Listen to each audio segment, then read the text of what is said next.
नमस्कार, मैं श्यामगिरी। आज के कार्यक्रम में आप सभी दर्शकों का स्वागत है। नीतीश ने महागठबंधन का रास्ता आसान कर दिया। बिहार के अंदर नीतीश कुमार ने, जो भारतीय जनता पार्टी सरकार बनाने के लिए तत्पर थी, साम दंड भेदभाव हर तरह से किसी भी हद तक जाने को तैयार थी, वह अचानक भारतीय जनता पार्टी शांत क्यों हो गई। और एक बहुत बड़ा सवाल बिहार के अंदर उठ खड़ा हुआ है कि पहले तो लोग कह रहे थे कि ईवीएम मशीन में गड़बड़ी, ईवीएम का धोखा होता है, लेकिन राहुल गांधी ने यह दिखा दिया कि ईवीएम में तो है, उससे बड़ा खेल मतदाता सूची में है। मतदाता सूची में गड़बड़ किया जाता है और वह ईवीएम में लोग जाते हैं डालने के लिए, या ईवीएम में पहले से डाल करके स्ट्रांग रूम में रख दिया जाता है, वह तो बात की बात है। लेकिन धांधली बहुत भारी मात्रा में की जाती है।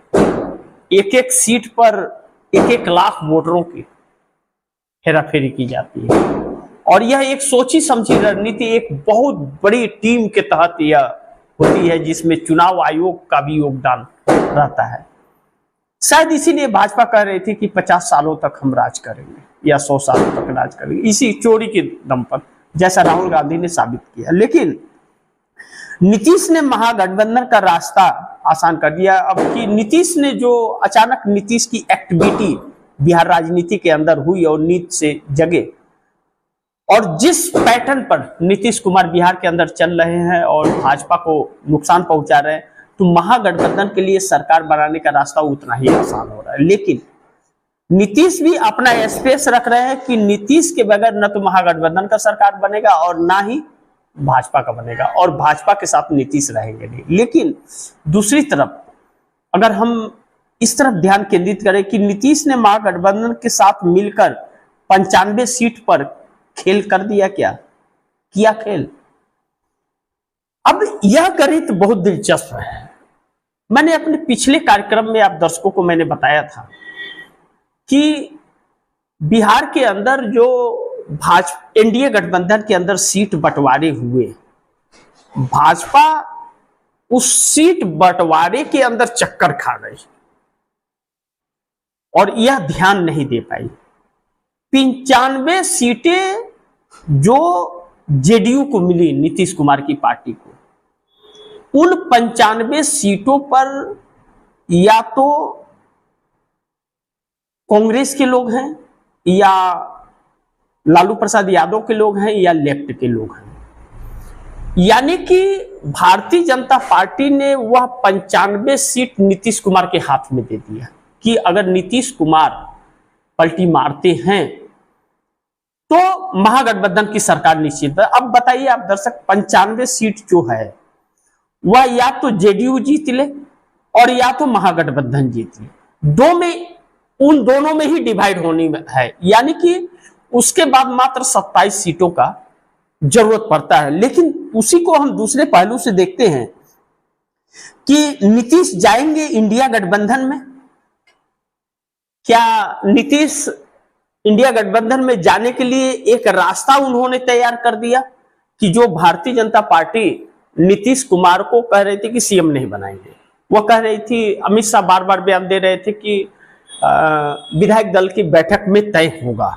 नीतीश कुमार ने यह बातें कही, और जब नीतीश ने यह बातें कही तो नीतीश से जो 15 मिनट की मुलाकात गृह मंत्री अमित शाह की हुई, तो नीतीश ने कहा, उन्हें हकीकत यह है कि नीतीश कुमार ने अमित शाह को 15 मिनट का वक्त दिया था, अमित शाह ने नहीं। और जितने लोगों को अमित शाह साथ में लेके गए थे, सबको कमरे से बाहर निकाल दिया गया, फोटो खींच के सबको बाहर निकाल दिया गया था।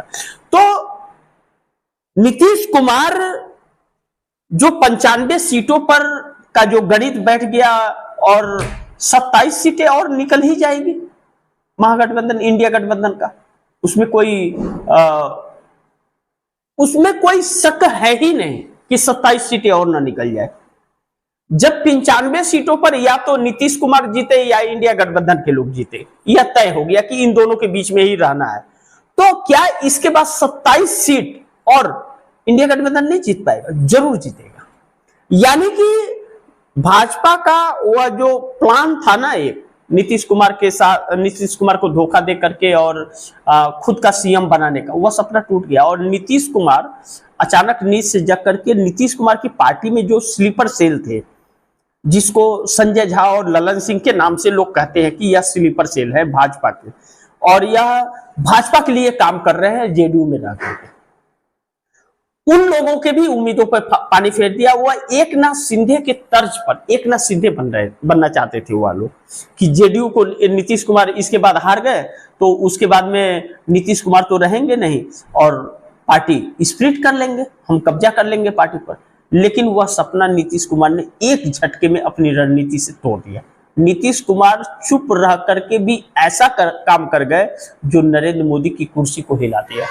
और नीतीश कुमार अगर 14 नवंबर को इंडिया गठबंधन में शामिल हो गए और बिहार में सरकार बना दिए तो फिर नरेंद्र मोदी प्रधानमंत्री नहीं रहेंगे किसी भी कीमत पर, यह तय है 100%। आप दर्शक लिख लीजिए इसे। लेकिन दूसरी तरफ महागठबंधन को सरकार बनाने के लिए चाहिए 27 सीट। अगर भारतीय जनता पार्टी को रोकना है और नरेंद्र मोदी को कुर्सी से हटाना है तो नीतीश को सीएम बनाना पड़ेगा। नीतीश ने अपना वह स्थान पक्का कर लिया, इस बात को आप दर्शक लिख लीजिए कि नीतीश ने सीएम की कुर्सी अपनी बचा ली। और वह मौका जो नीतीश कुमार दे रहे हैं, इंडिया गठबंधन किस तर्ज पर लेता है, क्या इंडिया गठबंधन उस मौके का फायदा उठा करके बिहार में सरकार बनाता है नीतीश कुमार के साथ? अगर नीतीश कुमार के साथ सरकार बनाता है तो नीतीश कुमार नरेंद्र मोदी सरकार को उखाड़ फेंकेंगे, यह तय है। इसी बात का डर प्रधानमंत्री नरेंद्र मोदी को खाया जा रहा है। अब इसीलिए जो अमित शाह बयान नहीं दे रहे हैं, चुप हो गए हैं, और चिराग पासवान जो कह रहे थे कि सीएम जो है वह विधायक दल की बैठक में तय होगा, ललन सिंह और संजय झा जेडीयू के पार्टी को हो करके, नीतीश कुमार का नेता हो करके पार्टी का, और वह कह रहे थे कि विधायक दल की बैठक में तय होगा जो भी फैसला होगा। और नीतीश कुमार ने अचानक ऐसा क्या कर दिया कि वही चिराग पासवान जो अमित शाह की भाषा बोल रहे थे, अचानक नीतीश कुमार को सीएम मानने लगे कि नीतीश ही सीएम होंगे।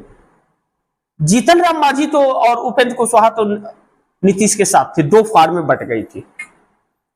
अब ललन सिंह और संजय झा का मुंह नहीं खुल रहा है, ताला लग गए, क्योंकि उन्होंने देख लिया कि नीतीश कुमार ने चुप रह करके भी इतना बड़ा खेल कर दिया कि चाणक्य अमित शाह कहे जाने वाले, जो चाणक्य तो मैं तो नहीं मानता उनको कि वह चाणक्य है किसी भी एंगल से, और ना ही वह होम मिनिस्टर बनने के लायक है अमित शाह। यह मेरा पर्सनल मानना है कि अमित शाह होम मिनिस्टर के लायक नहीं है और ना ही वह कोई चाणक्य है। बस ईडी सीबीआई इनकम टैक्स के दम पर जो भी हूं, जिस दिन कुर्सी गई सारी चाणक्य नीति निकल जाएगी। यह सच्चाई है और सच्चाई थोड़ी कड़वी होती है। अब नीतीश कुमार को जिसको यह चाणक्य बन के जिनको खत्म करने का कार्य कर रहे थे, धन के दम पर, तानाशाही के दम पर, ईडी सीबीआई के दम पर, नीतीश कुमार ने एक झटके में सारा चौपट कर दिया। राहुल गांधी को पप्पू बनाना चाहते थे, वह इन लोगों के बाप निकले, और नीतीश को खत्म करना चाहते थे, नीतीश ने इनकी कुर्सी हिला दी। अब बिहार से ज्यादा कुर्सी बचाने की चिंता है इन दोनों को, दोनों गुजराती भाई को, मोटा भाई और छोटा भाई दोनों को। अब ऐसे में महागठबंधन 27 सीट लाने में कामयाब और हो गया तो इंडिया गठबंधन की सरकार बनाने से कोई रोक नहीं सकता। ज्ञानेश कुमार कुछ भी नाक रगड़ ले, कुछ नहीं कर पाएंगे, कुछ नहीं कर पाएंगे ज्ञानेश कुमार। और दूसरी तरफ नीतीश ने मोदी के सपने पर पानी फेर दिया, नीतीश ने मोदी के सपने पर पानी फेर दिया। जो नरेंद्र मोदी अपनी कुर्सी को सलामत रखने के लिए जेडीयू को तोड़ करके, जिसके लिए संजय झा और ललन सिंह को पाला पोसा उन्होंने 1.5 साल 2024 चुनाव के बाद, वह ललन सिंह और संजय झा चाटुकारिता करते हुए भी नरेंद्र मोदी को बचा नहीं पाए और नीतीश को नुकसान नहीं पहुंचा पाए। नीतीश को नुकसान पहुंचाया उन लोगों ने, जब तक नीतीश चुप थे, उनसे नेताओं को मिलने नहीं दिया जाता था, उनके पास में कोई जा नहीं पाता था, वह मीडिया से बात नहीं कर पाते थे, मानसिक तौर पर उन्हें बीमार बताया जा रहा था लगातार नीतीश कुमार को। सारा चक्रव्यूह एक झटके में चूर चूर कर दिया नीतीश कुमार ने। यानी कि आप यह कह सकते हैं कि नीतीश कुमार कुंभकर्ण की नींद से जगे और रण के मैदान में तन के खड़े हो गए और उनका सामना नहीं कर पाए। जो लोग सोच रहे थे कि नीतीश नींद में है और हम हानि पहुंचा देंगे, वह नीतीश कुर्सी हिला दिए, आप यह कह सकते हैं। तो अब महागठबंधन यानी कि इंडिया गठबंधन को अगर इस देश को बचाना है, लोकतंत्र को, संविधान को बचाना है और नरेंद्र मोदी को हटाना है, सारे सिस्टम को सही करना है, तो नीतीश कुमार को बिहार का सीएम बनाना पड़ेगा और नीतीश सीएम बनेंगे तभी नरेंद्र मोदी कुर्सी से हटेंगे, यह तय है। अब दर्शक लिख लीजिए। और 14 नवंबर बहुत कुछ पॉसिबिलिटी नजर आ रही है, देखेंगे जो भी होता है। लेकिन नीतीश मोदी का जो सपना था उस पर पानी तो फेर दिया नीतीश कुमार ने, की एक्टिविटी ने पानी फेर दिया। लेकिन आगे नीतीश के धोबिया पछाड़ से मोदी हो गए चेंज, यह बात तो कह ही सकते हैं। जो यूपी बिहार में धोबिया पछाड़, कुश्ती उस्ती में धोबिया पछाड़ कहा जाता है, वह धोबिया पछाड़ ने नरेंद्र मोदी को, तो नीतीश कुमार ने आज तक की नरेंद्र मोदी के 23-24 साल की राजनीति को एक झटके में जीरो बना दिया। जो 24 साल से वह हीरो बन रहे थे, 12 साल मुख्यमंत्री रहे और 12 साल तकरीबन अब प्रधानमंत्री को भी होने जा रहा है, क्योंकि 24 में हुए, अब 25 भी खत्म होने वाला है। तो यह जो फासला रहा ना 24 साल का नरेंद्र मोदी का, एक झटके में नीतीश कुमार ने मात्र एक हफ्ते के अंदर, टिकट बंटवारे के बाद नीतीश कुमार नींद से उठे हैं, एक हफ्ते के अंदर 24 साल के किए कराए पर पानी फेर दिया, एक धोबिया पछाड़ ने चित कर दिया। कुश्ती के मैदान में एक दांव अगर मार दो आप, पलट गया तो बस वो हार गया, पलटने वाला जीत गया, अब पलटी खाने वाला हार गया। तो नरेंद्र मोदी के साथ वही चीज हुआ और अब नरेंद्र मोदी चारों तरफ से बुरी तरह से फंसे हुए, उनको निकलने का कोई रास्ता नहीं मिल रहा है, समझ नहीं आ रहा उनको। लेकिन नायडू नीतीश को मोदी कभी भूलेंगे नहीं। अब ये बड़ी अहम चीजें हैं। क्यों बार बार मैं अपने कार्यक्रमों में नायडू का जिक्र जरूर कर रहा हूं, क्योंकि अगर नायडू नहीं होते तो नीतीश नींद से नहीं जगे होते। इसमें लालू प्रसाद यादव का भी जोड़ना बहुत जरूरी है। नीतीश, नायडू, लालू, लालू और नायडू नहीं होते तो नीतीश नींद से नहीं जगते। और लालू तभी काम कर पाए जब नायडू मोदी पर हावी हुए, और लालू से नीतीश की कभी बातचीत बंद ही नहीं हुई, चाहे साथ में रहे या ना रहे, कभी भी बात नहीं बंद हुई, हमेशा बात होती रही। राजनीति करते रहे दोनों, अलग अलग करते रहे, अलग अलग पार्टियां, अलग अलग गठबंधन, सब कुछ, लेकिन बातचीत बंद नहीं हुई। और नायडू का प्रेशर नरेंद्र मोदी पर और लालू प्रसाद यादव का पिन करना नीतीश को नींद से जगा दिया।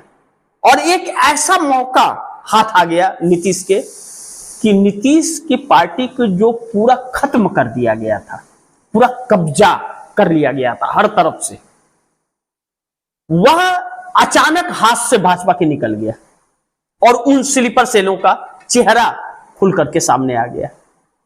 मुझे लगता है कि नीतीश कुमार पहली बार ललन सिंह और संजय झा को मीटिंग से निकाल दिए होंगे बाहर, और अमित शाह के साथ जितने लोग भी आए थे फोटो सेशन करने, सबको कमरे से बाहर कर दिया। और पहले शख्स नीतीश कुमार होंगे जो अमित शाह को वक्त दिए कि 15 मिनट में जो भी बात करना है करके निकलिए, आप, हमारे पास वक्त नहीं है। और 7 मिनट के तकरीबन फोटो सेशन में लग गया और 7 मिनट 8 मिनट बात हुई, उसमें यही बात हुई कि सीएम घोषित करो वरना तुम अपना देख लो। उसके बावजूद भी अमित शाह नहीं किए। अमित शाह महाराष्ट्र के मॉडल पे अभी भी इस वक्त भी महाराष्ट्र मॉडल पे चल रहा है, लेकिन 95 सीटों ने सारा खेल बिगाड़ दिया है। और नायडू बहुत गहरी साजिश चल रहे हैं और नायडू ने नीतीश को डूबने से और दागदार होने से बचा लिया। हालांकि दागदार दोनों हैं, नीतीश और नायडू दोनों को यह देश कभी माफ नहीं करेगा। यह 1.5-2 साल जो काटा है देश ने, 4 जून 2024 के बाद का वक्त, वह देश कभी भूलेगा नहीं। जो 10 सालों में तकलीफें नहीं हुई, वह इन 1.5-2 सालों में तकलीफें हुई हैं इस देश के लोगों को, तो वह कभी नहीं भूलेगा। लेकिन कहते हैं कि सुबह का भूला शाम को वापस आए, तो भूला नहीं कहते। अब अगर नीतीश नायडू ने अब भी नरेंद्र मोदी को कुर्सी से नहीं हटाया, तो नीतीश और नायडू का अस्तित्व तो नहीं बचेगा। यह सत्य है, इस बात से इनकार नहीं कर सकते। तो वही नीतीश नायडू जो गेम खेले हैं, गेम प्लान किए हैं, जो इंडिया गठबंधन के साथ मिल करके, नायडू इंडिया गठबंधन से मिले हुए हैं, बार बार यह बातें चर्चाओं में आती रहती है। नीतीश कुमार मजबूर थे कि उनकी पार्टी में कुछ बचा ही नहीं था कि वो पलटी मारे, नहीं तो कब का पलटी मार दिए होते, हुआ उनका रिकॉर्ड है। लेकिन नहीं मारे क्योंकि उनकी पार्टी ही उनके हाथ में नहीं थी, और अब पार्टी हाथ में आई है और टिकट भी ऐसे को दिया है जो नीतीश के बगैर किसी की सुनते ही नहीं। तो पलटी भी मारेंगे तो वह एक रहेंगे, और जो यह स्लीपर सेल है उनके चेहरे सामने आ गए, उनके लिए बड़ी घातक अब साबित हो गया। नरेंद्र मोदी की कुर्सी बचेगी नहीं और वह नीतीश के रहेंगे नहीं, यानी कि न घर के न घाट के कहीं के नहीं हुए। बड़ी महत्वपूर्ण होगा, इसलिए नरेंद्र मोदी कभी नीतीश नायडू को अब नहीं भूल पाएंगे। जब तक जीवित रहेंगे वह भूलेंगे नहीं, और भगवान करे वह जीवित रहें, भगवान करे उन्हें और भी लंबी उम्र मिले, कि ताकि कहते हैं ना, बोए पेड़ बबूर का तो आम कहां से होए। तो जो कांटे उन्होंने बोए हैं वो फसल तो काटे कांटों का, तब तो पता चलेगा कि कांटों का बोने का मतलब क्या होता है। तो आप दर्शकों की क्या राय है, क्या सुझाव है, कमेंट बॉक्स में जरूर लिखिएगा। इस खबर को ज्यादा से ज्यादा शेयर कीजिएगा, अपने दोस्तों को भी कहिएगा आगे शेयर करें। आपने अगर चैनल को सब्सक्राइब नहीं किया, सब्सक्राइब कर लीजिएगा, अपने दोस्तों को भी कहिएगा चैनल को सब्सक्राइब करें। मिलते हैं फिर अगली खबर के साथ, तब तक के लिए नमस्कार।